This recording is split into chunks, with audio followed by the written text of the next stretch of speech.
What's going on, everyone? Welcome back to another video. I appreciate you guys for tuning in. So today is January 1st. So first and foremost, Happy New Year to everyone. I hope you guys accomplish all of your goals that you guys set out to do. And in today's video, I have something quick for you guys. So the last project before I finish up the second floor is to pretty much change out this door that I have here. It's pretty much just all beat up and everything. So I'm gonna take this one out, replace it with this door here, and then I'm gonna show you guys the process, you know, how we do that, how we cut out the holes, the hinges and all that stuff. So it should be a quick one today. We'll go ahead and get started, and then we'll see how everything looks at the end of the video. So let's go. All right, so first things first, I'm gonna go ahead and take off the old door, the hardware, the hinges, and then I'm gonna lay it down on the step ladder here. And then I'm gonna take the new door, lay it on top, trace the deadbolt, the hinges, and everything else that I need, cut everything to size, and then we'll test fit it and see if everything fits great. Let's go.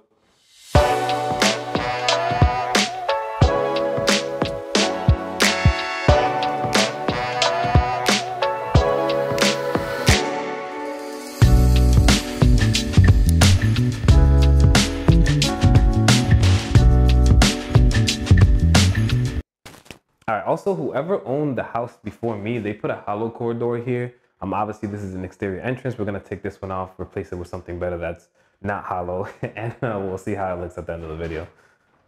All right, old door is off. I'm gonna lay the new one behind me, gonna lay the old one on top, and then I'm gonna go ahead and trace out all the hardware. So I'll show you how that looks like now. Since my step ladder is a little bit beat up, I'm gonna go ahead and just lay this cloth over it. So that way when I lay the door down, I don't want it to get damaged. Also, I'm not sure if I'm gonna paint it yet, so that way this will protect it a little bit better.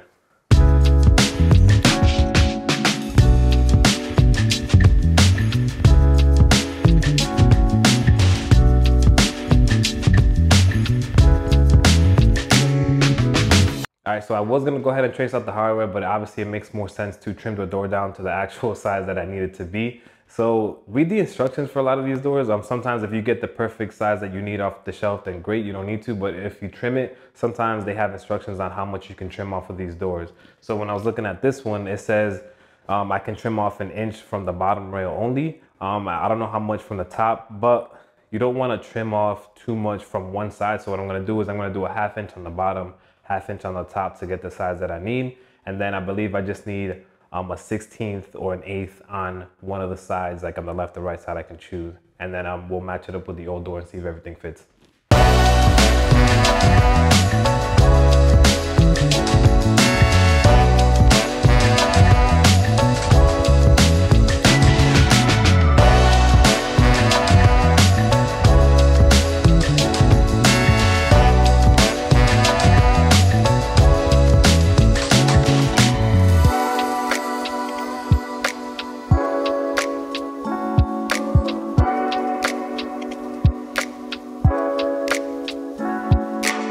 One thing that comes to mind when you're trimming your doors, you want to make sure you know which is your top and which is your bottom. For me, these smaller panels are the top of my door, and then these longer ones are on the bottom. Every door is different. You might have a different design, but just make sure you know which one is which.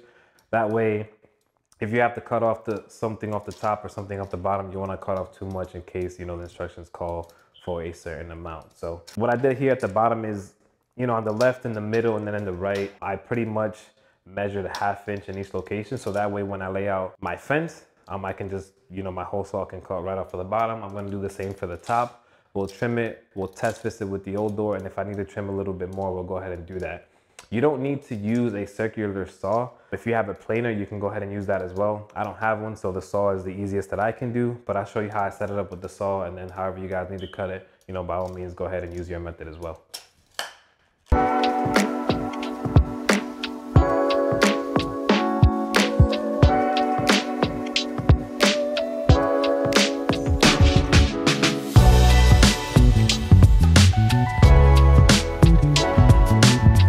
So for my fence, and what I mean by fence is just something that my circular saw could butt up against to give me a straight line, is I'm going to use my 4-inch ruler, and I'm going to lay it on the door along the lines that I marked, and then I'm going to clamp it down with these clamps, and then just go ahead and cut away. So I'll show you how that is done. We'll do the top, and then we'll test with the door. One trick that I also learned that you can do is if you take a measurement from the inside of your blade to the edge of your saw right here, from me is 1.25 inches. So what I can do, or what you can do as well, is if you measure 1.25 inches from the edge of this fence to the line that I need to cut, it should be 1.25 inches pretty much all the way down. So that's another way that you can measure if that's easier for you.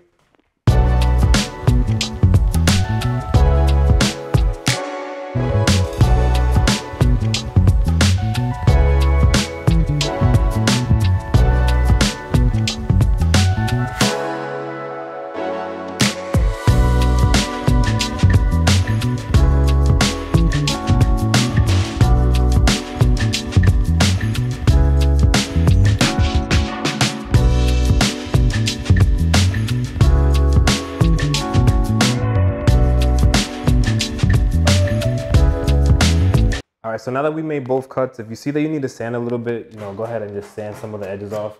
One trick that I've also seen people do is they put tape over the line that they want to cut and then just cut over the tape, so that way there's not much to sand off, or it'll give you a cleaner line. Honestly, it gave me a pretty clean line without the tape, but if you guys want to go ahead and use that method, you can go ahead and do that too.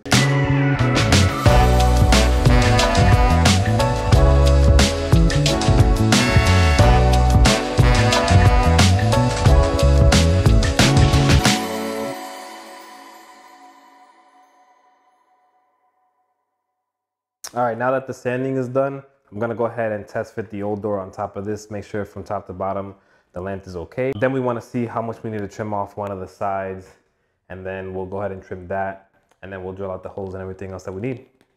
All right, so after walking around, the height is perfectly fine. Everything looks great. Now I'm gonna measure from left to right again. I wanna say it was 29 7/8 when I measured this top door. If the bottom is the same size, then I'm gonna leave it and then we'll test fit it first after I cut out the holes for the hinges, or the notches for the hinges. If I do need to trim it, I wish I had a planer, because something for that small, it's better to use a planer. But if I have to use a saw, it is what it is. That's the only thing I have. But let me see what the measurements are and then we'll go from there. All right, so the measurement here looks like it's 29 15/16 if I'm not mistaken. It's right, it's the notch right under 30. So I'm gonna test fit it now just to see if it looks okay. We might not have to trim it at all, but if I do it, it'll have to be an 1/8. So it's gonna be tricky with the saw just because it's so small, but we'll figure something out. Let me see what it looks like now first. So I test fit the door, and what I realized is it's still a little bit snug. And I measured the old door, and what I realized is from the bottom to about a little bit more than halfway, the measurements matched. But from the top to about 1/3 of the way down, I needed to cut off 1/8 of an inch on the new door. So what I'm gonna end up doing is I'm just gonna take 1/8 off the side where the hinge is, and then we'll test fit it again, and hopefully that'll do the trick. So I just took 1/8 off from the hinge side, and I forgot to record it because when I stopped it to test fit the door, I forgot to hit the record again. But I just test fitted it, everything is great. So now what we're gonna do is we're gonna measure from the top of the door jamb to where the top of the hinge starts. And then I'm gonna transfer that to this door. We're gonna raise the door up a little bit, at least 1/8 of it in, so that way it's not hitting the bottom of the door sill. So I'll transfer those measurements here to the bottom of the door hinge, and then we'll cut out the rest of the stuff for the door.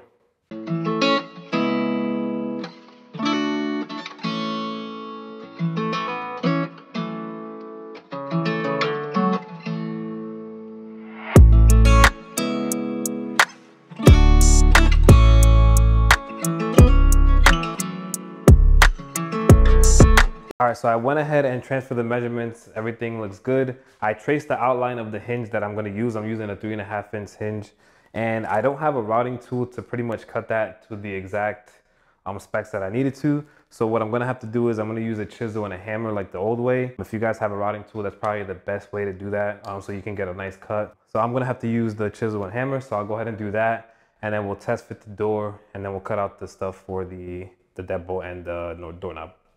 All right, so one thing I noticed from the old door, there's a 1/4 inch gap on this right side here and also on the bottom. So I just went ahead and left that gap there, and then I traced the outline for my hinge. So I'm gonna go ahead and notch those out. And honestly, the best way that I learned was to make relief cuts along the way, and then you can chisel it out. The depth of this, I wanna say it's about 1/8 of an inch. So just make sure you have your depth right. You don't wanna go too deep. That way your hinge sits flush with your door. So I'm gonna go ahead and do that.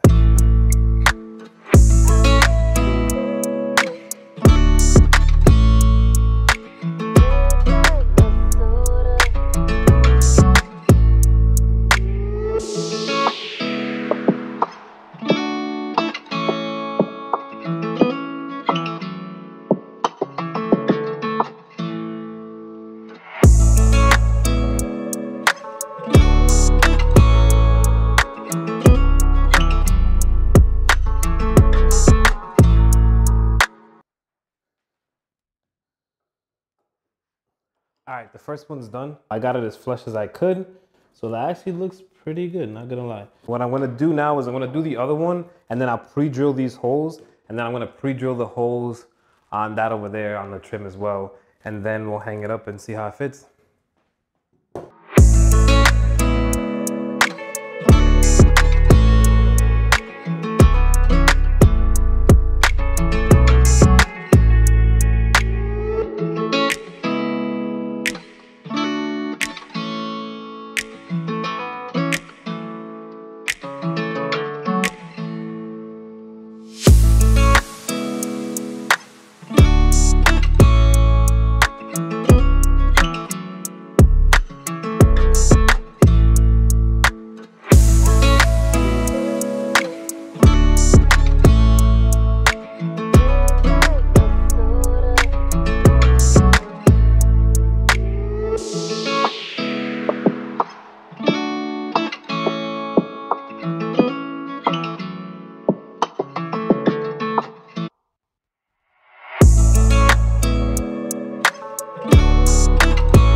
All right, guys, so we got the door mounted.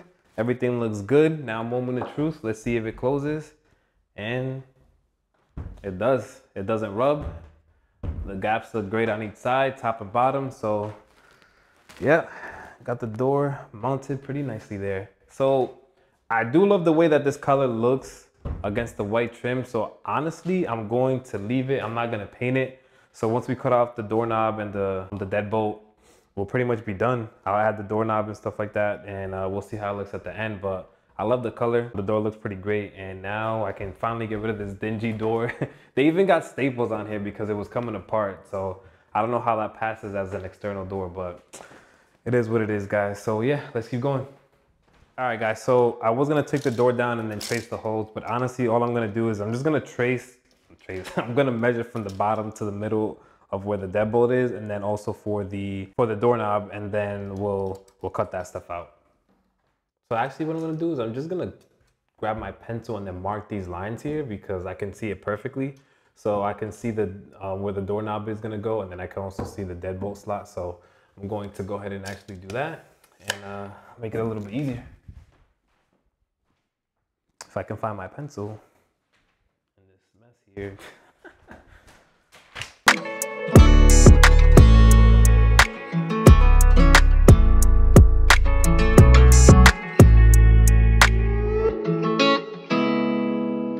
And just to be sure, we're still gonna measure, because you always measure twice, cut once is what I learned, because I've made many mistakes. But that's how you learn, right? So we got 40 right on the dot. Wow, that rarely happens. So 40 inches from the bottom, but obviously we have to take into account the door is lifted, so the door is lifted.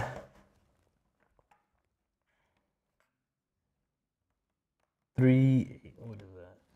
So the door is lifted 3/8 from the sill. So what we're gonna do is, if that's 40, we're gonna subtract 3/8. But honestly, I can just grab my measuring tape and then just mark it. So it'll be 39 and what is that? 11/16. 39 and 11/16 is where we're gonna cut there. And then for this up here, this is, the middle is actually 47. Look at that. That's crazy. Whole numbers. Perfect.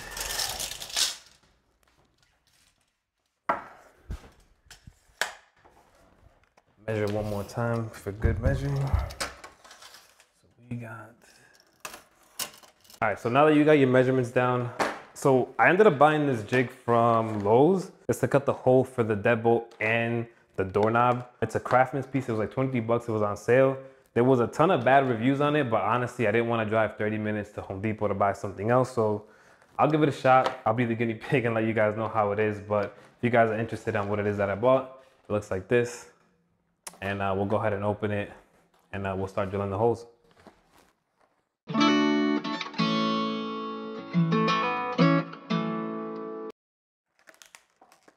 Honestly, this Milwaukee knife is probably like one of my favorite things because it also has a screwdriver and a flathead on the other side. I use this for a ton of things, but also to cut boxes and everything else that you need. So there was like a double pack. I think it was like 20 bucks for two, but yeah.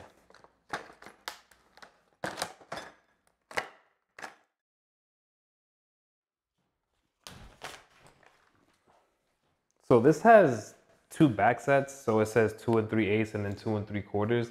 So what I'm gonna do is I'm gonna see what that one is set to, and then I'll set it for the door on the other side. All right, so they're both set to 2 3/8, so I just moved it back now to cut the door. So this didn't come with two screws to attach it to the door, so I just found two small ones that I had lying around.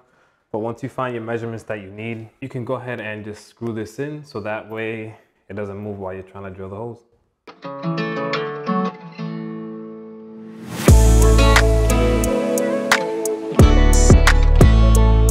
All right, so to get this going, you're gonna need a regular drill, so that way you can install the little bit that you need, and then the piece that's the hole saw just pretty much screws right over it. You're not gonna be able to use an impact drill because this piece does not fit on one, but once you got that going, you're good. I don't know, I don't understand how to secure it. I don't see any other piece that holds this in place from unlocking, as you can see, but I don't think it'll be an issue once I start drilling. I just know I have another hole piece, another hole saw kit, and it has something to attach it where it doesn't come loose. So we'll just go ahead and drill the hole and see how it goes. Honestly, I do not like this. This thing just moves around. So what I think I'm gonna do is I'm gonna clamp it down on the top here. It's plastic, it's flimsy, so there's probably better ones out there, but make sure if you're only doing a couple doors, it probably works, but if you're professional, you probably want something better. But let me clamp it down because I don't like how that moves around. All right, that's a little bit better. It's not ideal, but it's the best I got. So let's hope this comes out pretty solid.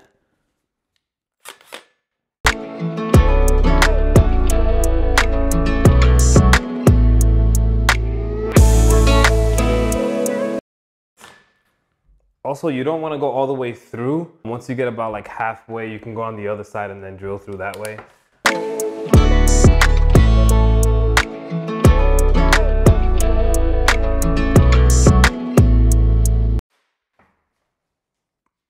There you go. Man, I do not like that jig at all. It moved a little bit too, but I think we got a nice circle. So we'll see how it looks. Honestly, the hole isn't perfect. I do not like this. It moved around a little bit even with the clamp. It's not perfect, but I think it'll do the job. Once I drill this piece through, I can clean up the inside of the circle if the doorknob doesn't fit. So we'll see how that goes.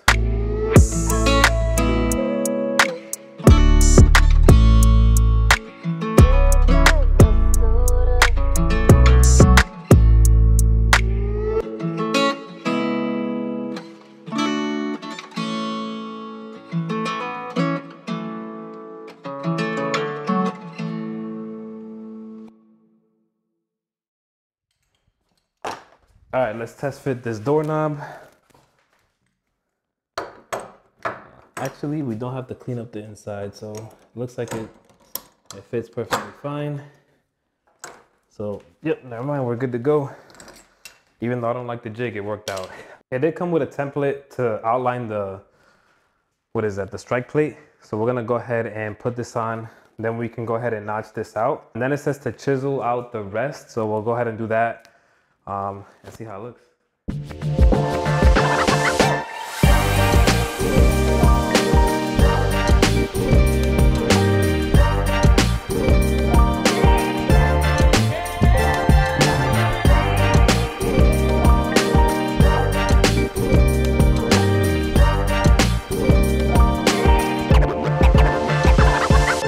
I used the template to route this out. Piece of plastic, not that great either. I'm gonna go ahead and chisel out the rest and then we'll install this and see how it looks. But yeah, I mean, like I said, if you're doing 1 or 2 doors, it might be great, but I'd be frustrated if I was trying to do, you know, 6, 7 doors for a client and all this stuff is going wrong. So would not recommend for a business, but for 1 or 2 doors, why not?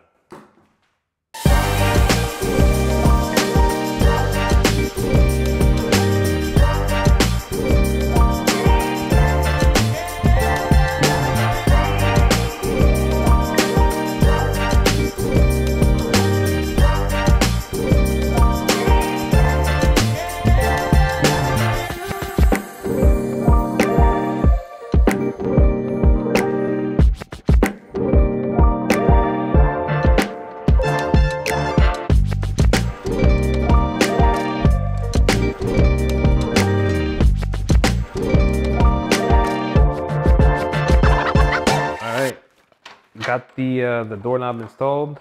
Took a couple tries to get the strike plate where it needed to be, but now, you know, it's good to go. I'm just gonna go ahead and drill out the deadbolt, see how that fits, and I'll show you guys the end result. All right, everyone, so after I did the deadbolt install, I realized that my phone had died, which sucks, so I missed that part of the video for you guys. Honestly, I'm gonna go ahead and get a camera so that way I don't have to have my phone in play at all when I'm making these videos. Even though they do come out great with the phone, I just want to have something separate where my phone isn't in play. But the install is pretty much the same as the doorknob. You want to go ahead and make your measurements, put the jig on, drill out the holes, put the deadbolt on. It's pretty much a couple screws, and then just test fit everything to make sure everything fits great. Obviously, you want to measure twice, cut once, because once you drill those holes, you cannot go back. But besides that, guys, I love the way that the door came out. I'm not gonna paint it. Honestly, this is the first time I've ever did anything where I started from scratch, where I had to drill out the holes, put the hinges on, mount it, you know, do all that stuff. But it did come out great, so I'm pretty happy with the results. And I'll show you guys a close-up of everything. 2 things I would recommend is to get the jig that will cut out the hinges and the strike plates, because that'll give you a lot cleaner cuts rather than chiseling away like I did. And then number 2 is to get a better jig where you can drill these holes, because that one was just a little bit flimsy. If I didn't have that clamp, it probably would have came out crooked. But, you know, that's why I said I was going to try it out for you guys. Definitely don't buy that. It was not worth it. It was 23 bucks, but buy something that's a little bit better and sturdier. Maybe something that's metal that's not going to move. So other than that, everyone, that is the end of the video. I appreciate each and every one of you for tuning in this far. Go ahead and leave a like in the video, comment. Let me know if there's anything different that I could have did. Let me know some of your goals for this year down in the comments below. But other than that, guys, I hope you guys have a great week. Again, Happy New Year, and I'll catch you guys in the next one.